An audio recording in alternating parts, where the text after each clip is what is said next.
Dark Water Rising, Chapter 14. By mid-morning, sweat crawled all over me, trickling down my scalp and back. The children whined for water, and fear pulled at every face. We couldn't stay in this battered house any longer. Like everyone else, I was thirsty too, but it was the worry that pushed me back outside. I needed to know if my family was safe. The sun had risen in a bright sky like nothing had happened, but stifling odors from mud and death said otherwise. I tried to remember the scent of fresh cut lumber, or clover, or jasmine, or Mama's bread browning in the oven, anything that might cut through the sick air that coated my throat and the back of my tongue. Nothing helped. I avoided looking at the lifeless limbs and faces, the animals that would soon be swelling in the heat, and concentrated on getting my bearings. Not a single street or landmark was visible above the ruin that lay around us. From the vetter's second-floor window, I'd seen a wide ridge of debris off to the east. It looked to be several stories high, as if a great broom had swept up everything in its path and left it there in a twisted heap. I'd wondered then how many people had huddled in those shattered houses last night, and now I wondered how many might still be there, twined inside the wreckage. Though the water had receded somewhat, we finally decided that making our way to the beach might be best, where the rubble wasn't quite so high and the salt air sweeter. Farther down, we might see an easier path through the ridge of debris that lay between us and town. We must have been a strange-looking bunch, slowly moving over the muddy, gray remains of what was left of so many lives. Captain Munn had gathered up his pants with a piece of cording, like a kid in his big brother's hand-me-downs, and Mrs. Longino, holding little Tom, walked beside her husband with the back of her dress pulled up over her bare shoulders, shredded underskirts rustling behind her in the breeze. All the vetters still wore their woolen bathing suits, except for Jacob. He didn't complain, but he developed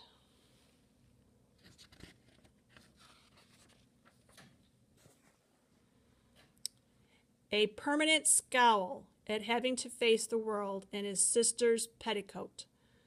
The rest of us, the Masons and Columns, Private Billings, Hosea and I, took turns carrying Francesca, Catherine, and her kitten, following along in our tattered and grimy clothing. The beach appeared torn and uneven, and we quickly realized that the wet sand we were walking on had once held homes. Pounding waves had eaten away at the island, pulling several hundred feet of shoreline into the Gulf. I remembered St. Mary's Orphanage and the 10 sisters who took care of more than 90 children there. I glanced behind me, hoping to see the 2 large dormitories that housed them all still standing beyond the dunes, but they too were gone. When we passed what was left of Fort Crockett, we found several dead soldiers from Battery O who must have been caught in the barracks when they fell. Private Billings laid them out, side by side, to wait for burial parties that were sure to come. If not for some all-wise providence that directed me to your house last night, he told Mr. Vetter, this would have been me. We carried the smaller kids on our shoulders while we picked our way over piles of splintered wood. Sometimes we sidestepped the deep, water-filled holes washed out by the storm, and sometimes we had no choice but to wade through them, pushing aside dead chickens and dogs, broken toys and furniture. I tried like everything to not look into the eyes of the dead, though I could feel them tugging at me. I didn't want to think about what they'd suffered. I didn't want to consider that Mama, Papa, and the kids might have met the same fate. It was too much misery to carry with me. Instead, I fixed my attention on watching my step, and I was doing okay till we came upon a nun from St. Mary's Orphanage. She lay face down, half buried in the muddy beach, her torn black habit billowing above her in the wind like death's own flag. Mr. Mason dropped to his knees, digging with his hands to free her, and the rest of us men fell around him. We pulled the wet sand away and turned her over. Slender fingers gripped cording that had been tied around her waist, but the other end still lay buried. We dug harder and found a small child tethered to her, then another and another. I heard gasps behind us, whispered prayers and muffled weeping. We laid them out, 10 bodies strung together like pearls at the edge of the sea. I tried to turn away, but I couldn't seem to tear my eyes from the child closest to me. She was small, like Kate.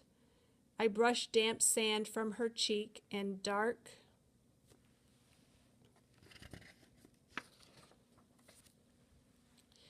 lashes and fought hard to choke back the desperate knotting in my throat and stinging at my eyes. I finally turned to Hosea, who sat with his elbows on his knees, his gritty hands around my head, and I was gratefully lost for a moment at the sight of white sand glistening in his black hair. It didn't seem possible that such simple beauty could exist side by side with the mind-numbing sorrow around us. Mrs. Mason pulled her husband to his feet. "We'll have to leave them," she said. Everyone nodded except for Captain Munn. He slowly turned, squinting at the wreckage, searching. There'd been no sign of his wife or her mother, and I could see the longing in his eyes, the questions, the ache of not knowing. I moved closer. "We'll help you watch for them," I whispered. He nodded, ducked his head, and continued picking his way down the debris-strewn beach. I turned my back on the nun and her 9 charges, set Francesca on my shoulders, and followed, wading through ankle-deep muddy water and big holes washed out by the current. Death lay everywhere. I feared that hundreds, maybe thousands of lives might have been taken by the storm. Flies swarmed, and buzzards circled high over horses and cows already swelling in the heat, over men and women half buried in mud or tangled in barbed wire and splintered timber. Many lay near naked, rocking back and forth in the surf, their clothing shredded, ripped from their bodies by all the debris. Some still grasped the hands of small children, but I knew better than to look into their eyes. I walked on, my growing numbness a small but welcome barrier to the horror around us, and after a while, someone behind me said, "I wonder how the Edwardses came through." Another said, "And the Wrens. They had 5 little ones, you know." No one answered. "Do you think Captain Miner could have gotten out in time?" Mrs. Cullum asked. "He lived so close to the beach, and he was all alone with his family in Virginia for the summer." And then, as if she already knew the answer, she added, "He felt so safe inside that concrete wall he built around his place." Mrs. Vedder, far ahead, waded into a hole and stepped onto a barrel half concealed by muddy water. She sank up to her chin, floundered, and grasped at something floating nearby. The body of a small colored boy rolled under her arm, and the steadfast strength she'd shown throughout the storm gave way.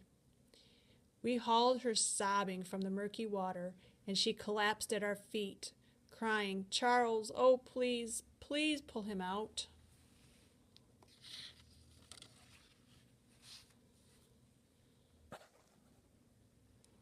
Mr. Vedder, his hands still bandaged, reached for the boy and managed to drag him from the hole before any of us could help. Jacob backed away, a whole new look of despair on his face. "It's Toby," he whispered. Alan nodded. "It's him, all right." I looked closer at the young boy, remembering the way his face had shown when Matt let him throw the fly ball back to Jacob. Had that really only been 4 days ago? We stood there, staring. There was no light in Toby's eyes now. My hand went to the bulge inside my pocket. I hesitated, running my thumb over the stitching, thinking of Matt, but only for a moment. I pulled out the baseball and kneeled beside Toby. Understanding flickered in Jacob's and Alan's faces, but Hosea's eyes were full of questions. I pushed the ball into the boy's stiff fingers and stepped back. When I glanced again at Hosea, I saw tears. No one said a word. One by one, they stumbled on, and Hosea and I followed. I kept a close watch on the ridge of debris off to our left, wondering where 35th Street was. It had to be nearby. We had been walking for hours. Hosea and I took a guess at the location, and rather than traveling on to look for an easier path, we said our goodbyes. We thanked the vetters, but I couldn't muster enough words to express my true feelings. A nod, a wish for a loved one's safety was all I could manage. I stood for a moment, hesitant to leave the people who had become a lifeline to us, but it was they who finally turned and headed farther down the beach. Hosea and I put the Gulf behind us and pushed north toward the mountain that lay between us and our families. The closer we got, the larger it loomed, till we stood at the base of a ridge that rose near 20 feet high. With the wind at our backs, we reached out, groping our way across this twisted wreckage. My feet rested on broken telephone poles and wagon wheels. My hands fell on clothing and veranda railings, and I wondered, with each foot we climbed, what might lay beneath this rubble. How many souls? Hosea, with his long limbs, moved ahead and disappeared over the top. When I caught up with him, he was standing on the corner of a piano, wedged tight in the debris. I stood beside him and tried to get my bearings. The 2-story high ridge was at least 100 feet across at the base and appeared to wrap around the entire heart of the city. The houses and buildings left standing on this side tilted crazily, and many lay tumbled topsy-turvy, kicked over like toy blocks. Farther north,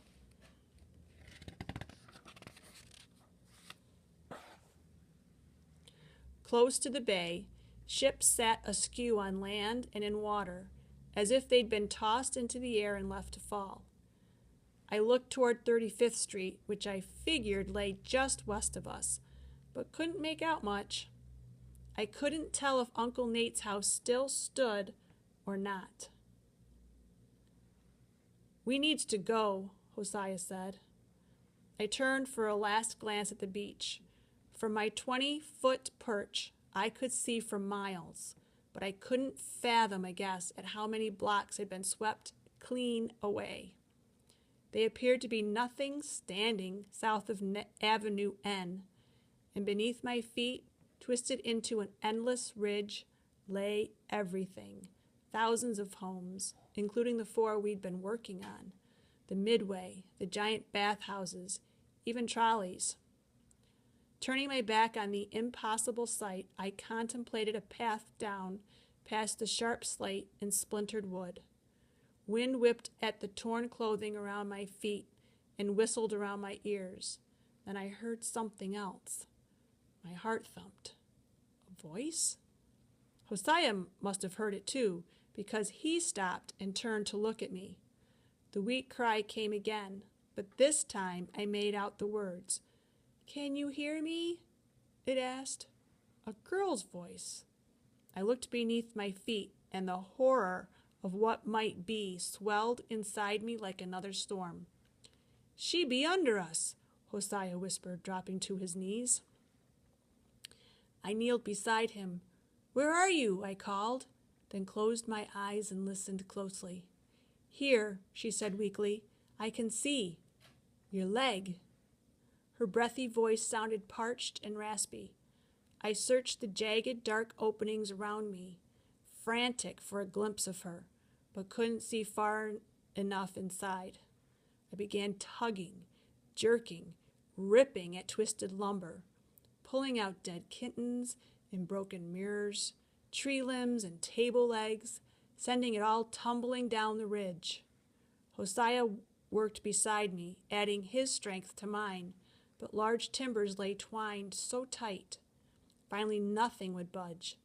It would take dozens of saws to get through it, and time. Perhaps more time than she had. I fell back, and Hosea did too, his face streaked with tears and sweat. I hung my head, and for a moment, my whole body shook with sobs. When I caught my breath, I felt the weight of Hosea's hand on my shoulder. He put a finger to his lips. Listen, he whispered. Please, mister, don't cry, the girl pleaded. I just want to give you my name. I leaned over the narrow crack, searching the dark for a movement, just one glimpse of her face.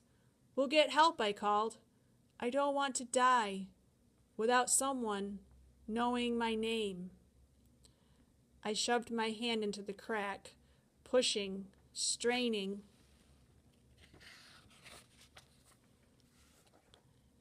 Desperate to touch her. We'll find saws. We'll get you out. Please, mister. I'm Sarah Louise Ellison. Her fragile voice ripped at my heart and tangled my breath. I didn't want to just remember her name. I wanted her out. Tell her, Hosea begged, his face twisted and tormented. You has to tell her. Tears dripped onto my pants in perfect dark circles while I fought for breath enough to speak. We'll remember Sarah Louise Ellison, I said finally, sobs choking my words. Both of us. We'll remember. Hosea stood and reached for my arm, but I jerked away. My head fell onto my knees. I couldn't leave her yet. He let me be for a moment, and when he reached out again, I let him pull me to my feet. He placed a jagged piece of mirror above her prison so we could find her again and started down the ridge. We'll remember, Sarah Louise Ellison, I shouted, picking my way down, and we'll be back.